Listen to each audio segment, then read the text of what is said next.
বাবা কি বলছো এগুলো? বৃষ্টি আপু বয়সে আমার চেয়ে কমপক্ষে 2 বছরের বড়, তাকে আমি কিভাবে বিয়ে করতে পারি? প্লিজ বাবা, তোর কাছে এটাই আমার অনুরোধ, আর কোনো উপায় নেই আমার হাতে। ওফ, বৃষ্টি আপু পাগলামি করবে বলে তুমিও কি পাগলামি করবে নাকি? ফুপা, আমি যদি বিয়ে করি তাহলে শুধু আরিফকেই করব। আরিফ ছাড়া আমি আর কাউকে বিয়ে করব না, বলে দিলাম তোমাকে। আরে প্লিজ, আমি তোর পায়ে ধরে অনুরোধ করছি বাবা, বৃষ্টিকে বিয়ে কর। এই কি করছো বাবা? পায়ের কাছে আসবে না একদম, ছাড়ো বলছি, ছাড়ো। আচ্ছা ঠিক আছে, আমি রাজি, আমি বৃষ্টি আপুকেই বিয়ে করব। হয়েছে, এবার খুশি? That's like a good boy. রাজি হওয়ার জন্য থ্যাঙ্কস। তোমাকেও থ্যাঙ্কস ফুপা। বৃষ্টি, এবার তুই আমার সাথে চল, আমি পাত্রপক্ষের সাথে কথা বলে নিচ্ছি। আর আরিফ, দয়া করে রেডি হয়ে নে বাবা। সব সময় আমাকেই খালি অ্যাডজাস্ট করতে হয়, তো ভালো লাগে না আমার।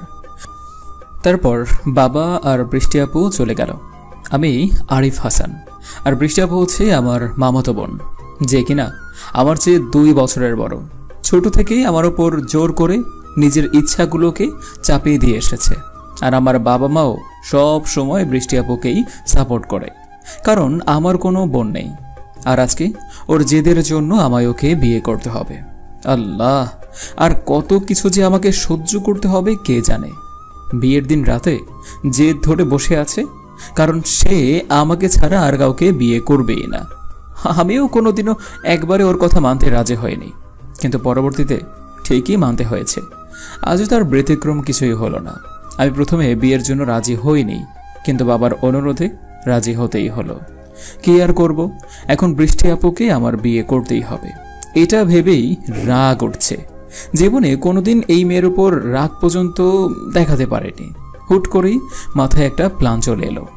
এবার বিয়েটা হয়ে গেলে তো বৃষ্টি আপু আমার বউ হয়ে যাবে, তখন তো আমি সম্পর্কে ওর বর হব। আর স্বামীরা তো বউদেরকে শাসন করতে পারে। ইয়েস, পেয়েছি একটা বুদ্ধি।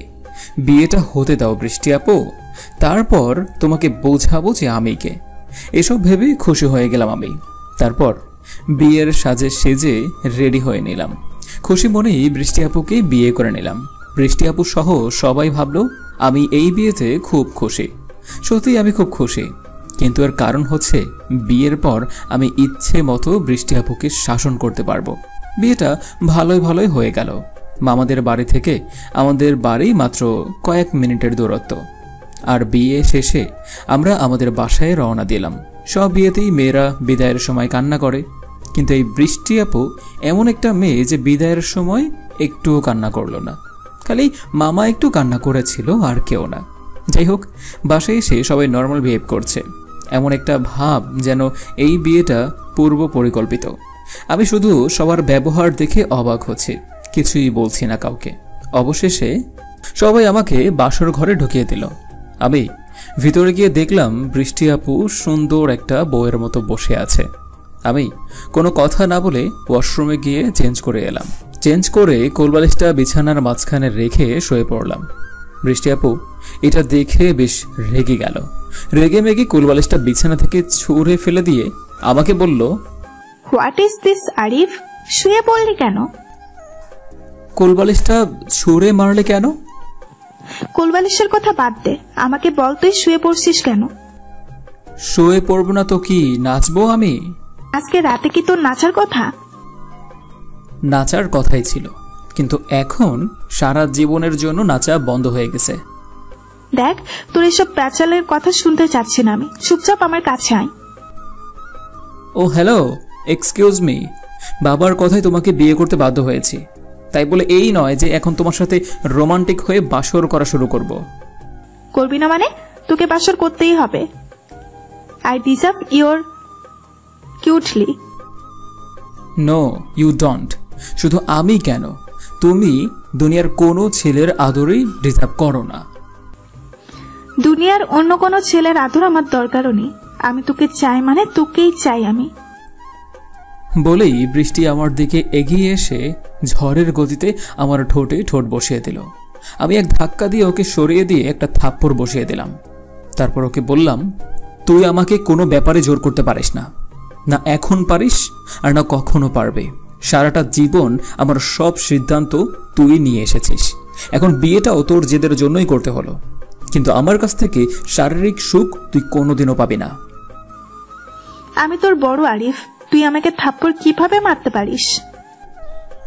তুই আমার বড়, কিন্তু আমি তোর স্বামী, আর স্বামী অবশ্যই স্ত্রীর চেয়ে সম্পর্কে বড় হয়। সো প্লিজ নিজেও ঘুমা আর আমাকেও ঘুমাতে দে। ঘুমাবো তো আমি বটেই, কিন্তু তার আগে তোর সাথে হিসাবটা ক্লিয়ার করতে হবে না? বৃষ্টির এই কথাটা বলতে দেরি হলো, কিন্তু আমাকে উল্টো থাপ্পড় মারতে দেরি হলো না। এত জোরে একটা থাপ্পড় মেরেছে যে আমি এখন একদম স্টপ হয়ে বসে আছি, চোখে যেন ঝাপসা দেখছি। বৃষ্টি মুখ বাঁকিয়ে আমার কাছে এসে আবার আমার ঠোঁটে একটা কিস করলো, আর তারপর বলল, তুই যেমন আমার সম্পর্কে বড়, তেমনি আমিও তোর বয়সে বড়। তুই আমার সাথে পাঙ্গা নিতে আসিস না সোনা। লাইফে ফার্স্ট আমি তোর উপরে হাত তুললাম। আমার দেওয়া ফার্স্ট থাপ্পড়টা তোর যেমন তেতো লেগেছে, তার দেওয়া থাপ্পড়টাও আমার ঠিক এমনই তেতো লেগেছে। এবার ঘুমা। আমি ভেবেছিলাম বিয়ের পর আমি বৃষ্টি আপুকে সোজা করব, কিন্তু ওকে একটা থাপ্পড় দেওয়ার বদলে যে আমাকেও একটা থাপ্পড় খেতে হবে সেটা বুঝিনি। থাপ্পড় খেয়ে আমি ফ্লোর থেকে বালিশটা তুলে এনে চুপচাপ শুয়ে পড়লাম।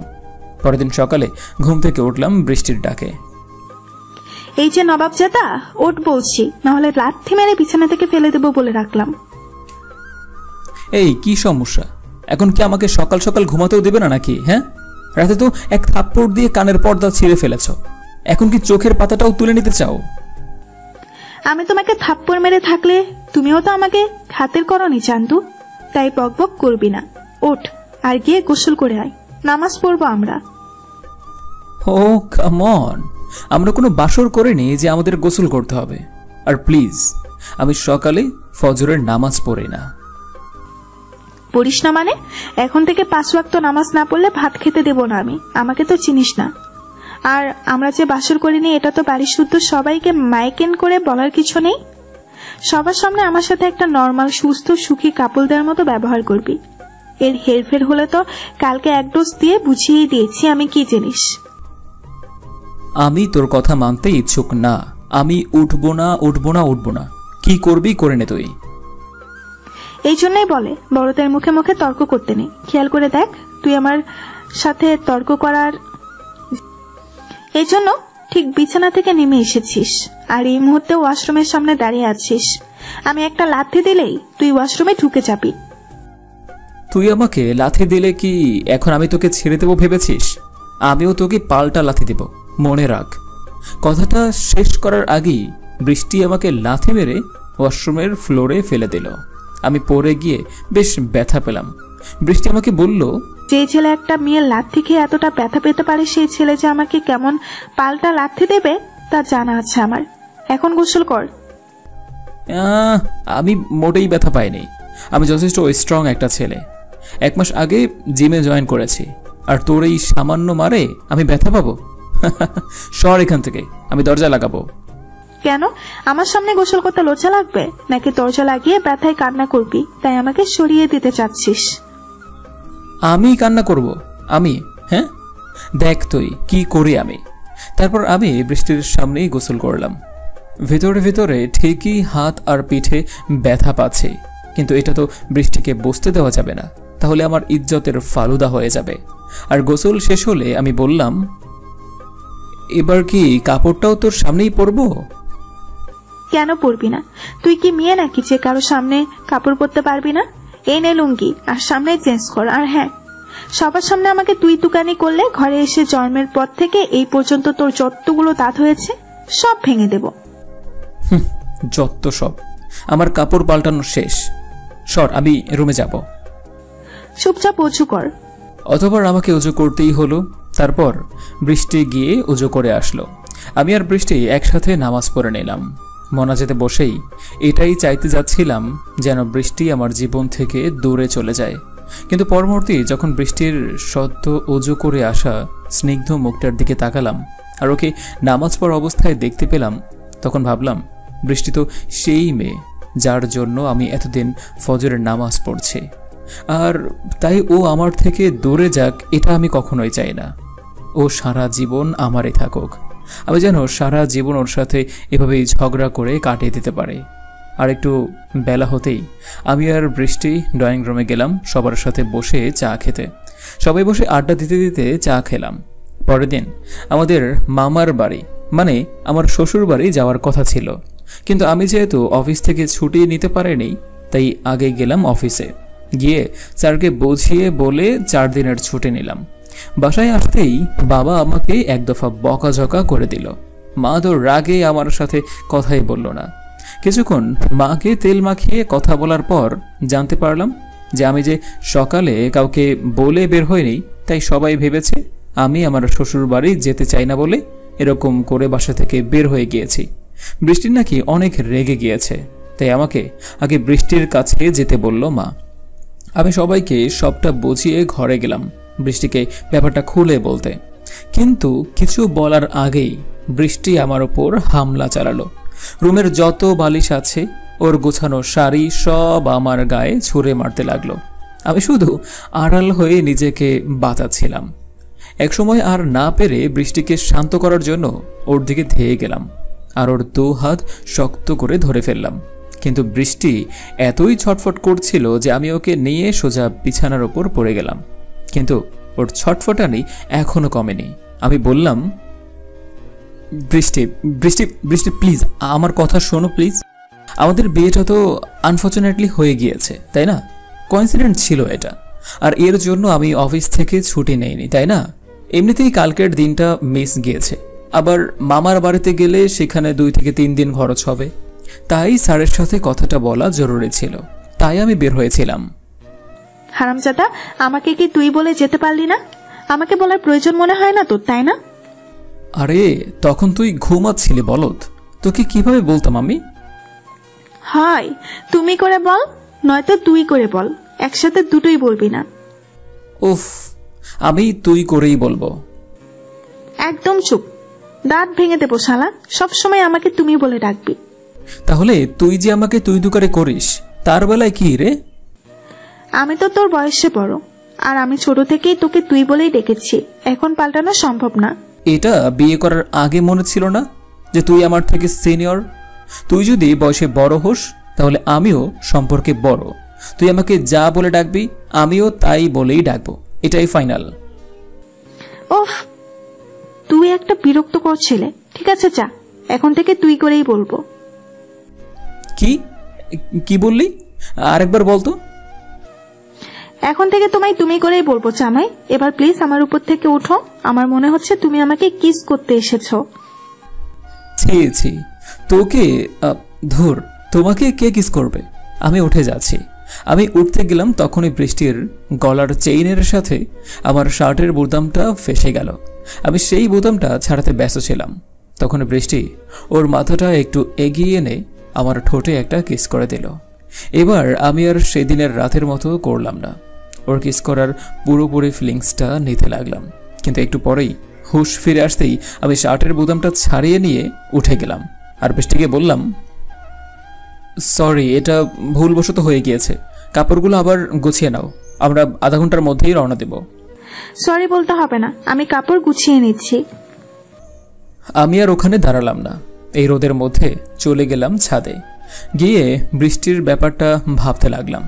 যাকে কষ্ট দেওয়ার জন্য বিয়ে করলাম, ধীরে ধীরে আমি তার প্রেমে পড়ে যাচ্ছি না তো? আমি কি করছি এগুলো কিছুই আমার মাথায় ঢুকছে না। মন বলছে এক কথা আর মাথা বলছে আর এক কথা। কি করি আমি? প্রচণ্ড রোদে আমার মাথা ব্যথা উঠে গেল, কিন্তু সেদিকে আমার কোনো খেয়ালই নেই। আমি তো এখন বৃষ্টির চিন্তায় মগ্ন হয়ে আছি। বৃষ্টিকে আধা ঘন্টার কথা বলে ছাদে আসলাম। এখন প্রায় 1 ঘন্টা হয়ে গেল আমি বাসায় গেলাম না। এই মুহূর্তে সময়ের খেয়াল আমার নেই। অতঃপর একসময় বৃষ্টি হন্য হয়ে আমাকে খুঁজতে খুঁজতে ছাদে দেখতে পেয়েই হাফ ছেড়ে বাঁচল। এসেই খপ করে আমাকে জড়িয়ে ধরল, কিন্তু সেই জড়িয়ে ধরা বেশিক্ষণ টিকল না। একটু পরে বৃষ্টি আমার বুক থেকে উঠে ঠাস করে একটা থাপ্পড় বসিয়ে দিল গালে। তুই এত খারাপ কেন রে? আমাকে চিন্তায় ফেলতে খুব ভালো লাগে, তাই না? মানে একটা মানুষ কি লেভেলের কেয়ারলেস হলে এমন করতে পারে?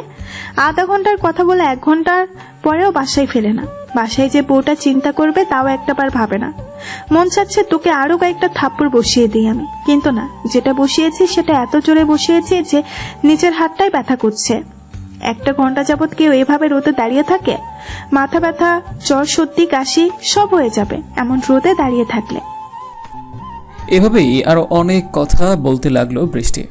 আমি ওর কথার কোনো পাল্টা উত্তর দিলাম না, শুধু একটু হেসে দিয়ে বললাম, তুমি না একটু আগেই আমাকে বললে যে এখন থেকে তুমি আমায় তুমি করে বলবে? নিজের কোনো খেয়াল নেই? আমি তোকে বকছি আর তুই মজা করছিস? বাদর ছেলে, চল বাসায় চল।